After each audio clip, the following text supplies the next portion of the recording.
think my decision to pursue medicine was really more of a collection of events rather than one point in time, but it started with my mother, who was a nurse in a nursing home, and for whatever reason she had to work a fair number of weekends, and when she would go on the weekend, I'm not sure why she actually started bringing me, maybe childcare reasons, but I spent a lot of time on Saturdays hanging out in the nursing home, and I got very comfortable doing that.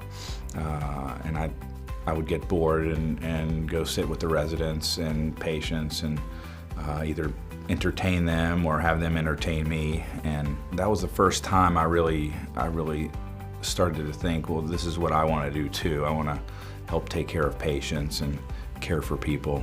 I went to medical school with a goal of being a family physician. I think at that time it was really the only kind of doctor I knew was either being a pediatrician or a family physician, and that was my goal. That fit with what my mom had taught me and what my mother had done. And when I got into anatomy, I discovered that I really had a passion for anatomy and dissection, and it's the first time I really started to think about being a surgeon. When I came out of residency, my training at Duke was biased towards joint replacement. A lot of my peers there went into joint replacement, but I came out of residency thinking I wanted to do a lot of different things. So I came out of residency being a general orthopedist.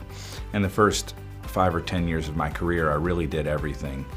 I did sports medicine, I did hand surgery, I did a lot of joint replacement, of course. But over the last 10 or 15 years, I have really began more to focus on joint replacement as a specialty and hone that craft.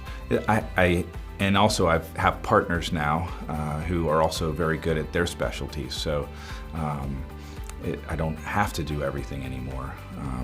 And so I can really focus on joint replacement. I grew up in Cary, North Carolina. My wife grew up in North Carolina. She grew up just down the mountain in Wilkesboro. And so both of us went to college here. She went to Wake Forest and I went to Duke. We've really never left here outside of vacations. So for us, it is really rewarding to be able to stay here. North Carolina is our home. We've made the high country our home since 2007. For us, I can't really imagine practicing anywhere else.